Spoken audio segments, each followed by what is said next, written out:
Covid-19 hastaları üçin karantinlere düşýänler köp ölüm ýagdaýlary derman serişdeleriniň enjamlaryň we adygyň ýetmezçiligi dowam edýär. Bu wagtda daşary ýurt kompaniýalary işgärlerine koronavirus ýokuşmagy sebäpli ofislerini ýapýarlar. Türkmenistanyň ýolbarçylarynyň ýurtda Covid-19-yň ýokdugy baradaky beýanatlarynyň fonunda daşary ýurt habar beriş serişdeleri daşary ýurt kompaniýalarynyň Türkmenistandaky işgärleriniň arasynda bu ketele uçuran en çemetiniň bardygyny habar berýär. Polemeksin öňkü binasynda lukmanlar we hastalar aladaly. Olar adamlardan iýmit meselesinde kömek soraýarlar, jaň edýärler we bu ýerde açlyk çekendiklerini aýdýarlar. Mümkin boldugyça azyk iýermegi soraýarlar. Indi aktivistler karantin zonasyna çörek, gögönüm we miwe, gowrulan et we beýleki adyk önümlerini getirýärler diýip Azatlyň Aşgabatdaky habarçylaryndan biri 30-njy ýylda karantin zonasyndaky lukmanlary we näçegleri talgylanyp habar berdi. Onun sözlerine göre Aşgabatyň iň uly karantin zonasynda dermanlar yeterlik däl. Dem alyş problemalary bolan ýataglary bejermek üçin enjamlar ýetmezçilik edýär. Öýkeni emeli işletmek üçin gurallary bejerip bolmaýar. Polemik spinatyndaky hastalaryň köpüsi kislorod almak üçin öz nowatlaryna garaşýarlar diýip habarçymyz aýdýar. Bir gün öň Azatlygyň çeşmesi ýüzlerçe näçeg saklanýan bu karantin zonasynda öýkeni emeli işletmek boýunça bary ýogy 4 guralyň bardygyny habar berdi. Enjamlary we wagtynda kömek ýetmezçiligi bilen bagly ýagdaýda Türkmenistanda koronavirusdan ölýän adamlar barada izlidine habar gowşýar. Soňky 24 sagatyň dowamında Azatlyň habarçylary karantinde orta ýaşly erkek adamyň şeýerde duýdansyz gyzgyny galyp birden ölen 88 ýaşly adamyň öz öýünde aradan çykmagyna degişli jekmejekleri habar berdiler. Azatlyk radiosu çeşmeleriniň gizlendigini we howpsuzlygyny saklamak sebäpli ýogulanlaryň atlaryny we olaryň ölümine degişli jekmejek ýagdaýlary aýtmakdan saklanýar. Gararsa Türkmen News neşri Türkmenistanda koronavirus infeksiýasynyň pidalary barada habar bermegini dowam etdirýär. Onuň soňky maglumatyna görä koronavirus sebäpli 25-nji ýylda owadan ülke atly karhananyň esaslandyrjysy 62 ýaşly telekeçi Oraz Murat Bekmämmedow aradan çykypdyr. Türkmenistan henidem öz çäginde Covid-19-yň ýokdugyny öňe sürýärkä daşary ýurt kompaniýalary ýurtdaky ofislerini ýapýarlar.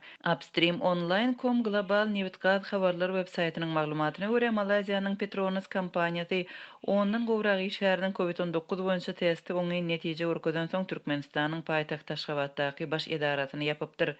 Kompaniýa Hazaryň Kenariýaky bazasynda ýene 6 sany işgärinde koronawirusyň bardygy anyklanan soň karantin çärelerini elan edip bu bazany hem ýapypdyr. Mundan başga da neşir Hytaýyň Milli Newet Korporasiýasynyň Türkmenistanyň Demirgazyk gündogorundaky Livap vilayetinde ýerleşýän ofisini we gazy gaýtadan işleýän zawodyny hem ýapanlygyny ýazýar we karantin çäreleri sebäpli işçilere sentýabr aýyna çenli zawoddan çykmagy ruhsat berilmeýänligini habar berýär. Azatlyk radiosu Malaziýanyň Petronas we Hytaýyň Milli Newet Korporasiýasynyň maglumat almagy tinanşýar.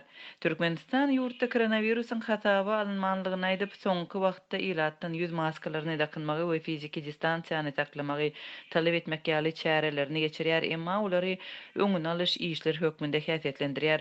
Bu döwürde paýtagtda ýurdun häkimetleri tarapyndan görülýän çäreleriň arasynda hastalar hasaby almak işi hem geçirilip başlandy. Munyň üçin saglyk işgärleri öýme-öý aýlanýarlar.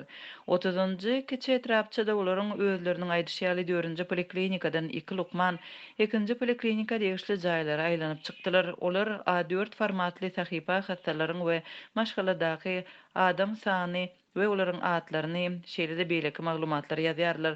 60 ýaşdan geçenleriň we töwekkelçilik topuryna girýän ýürek näçeglери, hipertenziýaly, süýji keselli adamlary hataw alýarlar. Emma hiç hili derman, ýagny rimantadin ýa-da gripferon damjalary paýlamýarlar. Olar öň rimantadin ýa-da wirusa garşy beýleki serişdeleriň ulanlyp ulananmanlygyny, öýlerde haýsy antiseptikleriň bardygyny soraýarlar.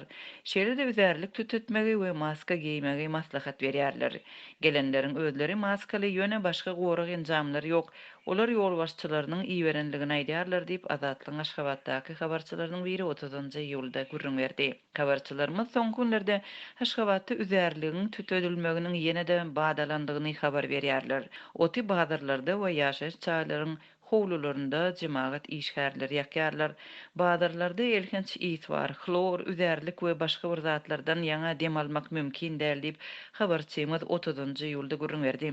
Bu aralykda Eýran koronawirusa garşy görüşde Türkmenistana kömek hödürleýär. Eýranyň prezidenti Hasan Rohani Tehranyň tejribe paýlaşmagy we Aşgabatda täze koronawirusyň ýaýramagyna garşy görüşmäge kömek bermäge taýýardygyny aýtdy diýip Eýranyň media serişdeleri 30-njy ýylda habar berdiler.